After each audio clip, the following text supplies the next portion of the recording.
I was standing in my Denver apartment when the past I thought I had buried came knocking once again. Years earlier, my parents told me they couldn't help me pay for college. They said debt was shameful.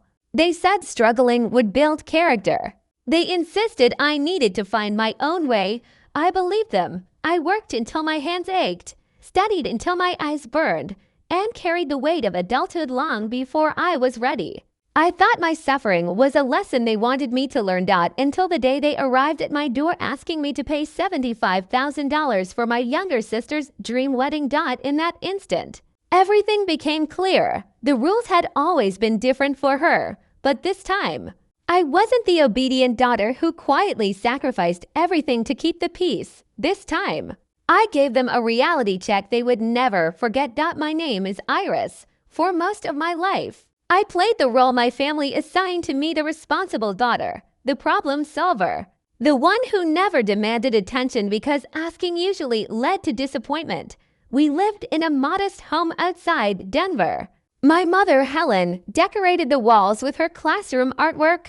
My father, Thomas, filled the garage with old auto shop tools and faded calendars. To outsiders, we looked like a normal, loving family.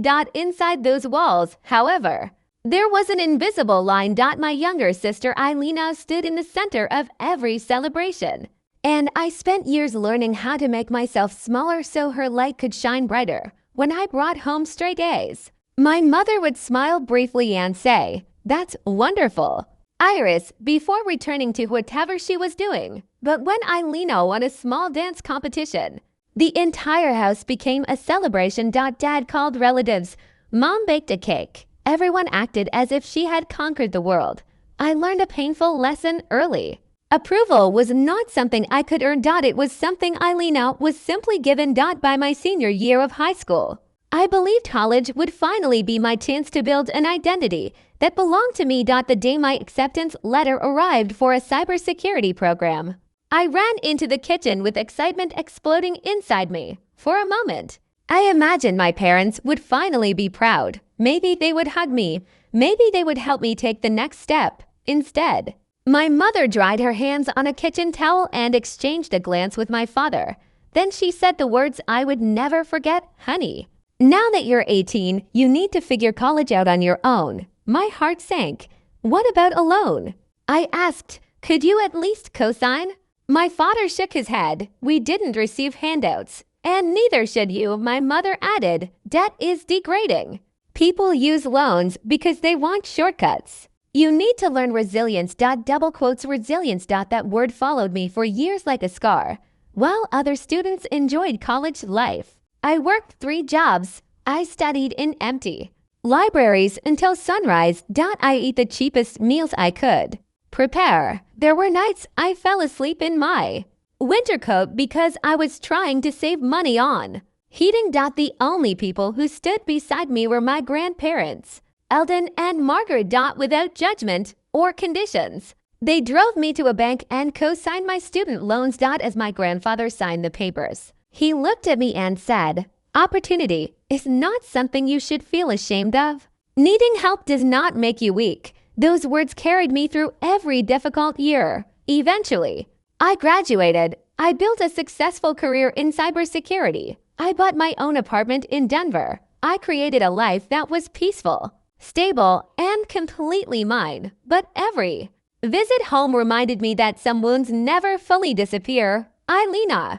was still the golden child. I was still the daughter who turned out fine, as if fine was the greatest thing I had ever. Achieved. I thought distance would protect me. I thought success would erase old wounds. I was wrong. The past returned on a quiet Tuesday evening. My parents sat on my expensive couch with the nervous expressions they always wore when they wanted something. "We need your help," my mother began. "Alina's wedding is becoming more expensive than expected." My father cleared his throat. "Julian's family has certain expectations. We've already committed to the venue, decorations, and catering." I waited. Then my mother finally said it. "We need $75,000. The room became silent. I stared at them. Waiting for the joke. It never came. So let me understand this. I said quietly, you refused to co-sign a small student loan so I could attend college. But now you expect me to pay for a luxury wedding. My mother looked offended. That was different. Different how? College debt would have hurt you. This is about family. Double quotes family. A word they only seemed to remember when they needed something from me. Ailina had barely spoken to me in years. Not after the Thanksgiving argument when she mocked my apartment, my neighborhood, and even the family recipes I made to remember our grandmother. Yet somehow, I was expected to rescue her perfect wedding. My father leaned forward. You make excellent money. Iris, you can afford it. There it was. The truth. My success belonged to them only when it was useful. After they left, the pressure campaign began. Relatives called. Friends of the family criticized me.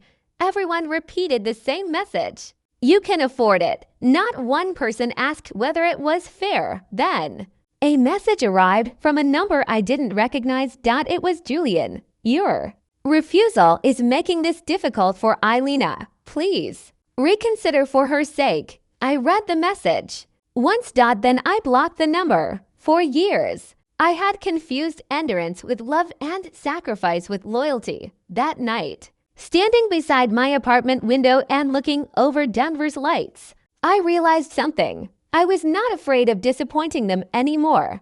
I was afraid of losing myself if I gave in. 3 days later, I made my decision.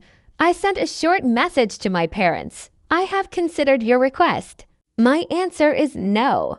Please stop involving other people in this matter. For the first time in my life, one chose myself. They didn't accept it. Of course they did. And single quotes T. The following Sunday, they appeared at my apartment again. My mother walked inside as though she still had authority over my life. My father avoided my eyes. We know you're upset. My mother said, upset? I replied, no, I'm disappointed. They looked shocked. As if disappointment was a feeling only parents were allowed to have. We need the money. My father said no. The single word changed everything. My mother stared at me. No, no, you're being selfish. I took a breath. No, I'm finally being fair. I stepped closer. When I needed help building my future, you called struggle a lesson. When Ailina wants a luxury wedding, suddenly money is an expression of love. Neither of them answered because they knew I was right. Then my mother whispered, you're going to ruin her wedding. I laughed softly. No, I'm refusing to fix promises you never should have made. Before anyone could speak again, the doorbell rang. I opened the door. Ailina stood there, but she wasn't the same person I remember. No expensive clothes. No arrogance. No superiority. Just my sister. And she looked ashamed. I heard everything she said. Then she looked at me. You were right. The room went silent. She admitted she had allowed the wedding to become a competition. She admitted she had accepted our parents' favoritism. And for the first time in our lives, she apologized. I don't want a wedding paid for with guilt, she said. I want a marriage built on honesty. She canceled the extravagant plans. She chose a small ceremony instead. Before leaving, she looked at me and asked, will you come? Not as a wallet, as my sister. For a moment, I remembered every painful memory between us. Then I saw something I had never seen before. Accountability. Double quotes. Yes, I said, I'll be there. 3 weeks later, Ailina got married in a simple community garden decorated with string lights and wildflowers. It wasn't expensive. It wasn't glamorous, but it was real. For the first time, I stood beside my sister without feeling like I was standing in her shadow. Our parents didn't attend. Their pride kept them away. But a week later, they asked to meet. They looked older. Smaller. As if losing control had finally forced them to examine themselves. We were wrong, my father admitted. We should have helped you. We should have been proud of you. Their apology didn't erase the past. Some wounds leave scars forever, but acknowledgement was the first step toward healing. I'm willing to move forward. I told them, but things will be different. I will have boundaries for the first time. They agreed. As I walked away from that conversation beneath the warm Denver sun, I understood something I had spent years trying to learn. Justice does not always arrive as revenge. Sometimes it arrives quietly. Sometimes it sounds like a single word spoken after years of silence. No. That one word did not destroy my family. It forced all of us to finally face the truth. I did not pay for a wedding. I did not continue a cycle of guilt and favoritism. I chose myself. And by choosing myself, I finally created a relationship with my family based not on obligation, but honesty. Because love is not measured by how much of yourself you are willing to sacrifice. Real love is measured by what remains after you stop sacrificing yourself.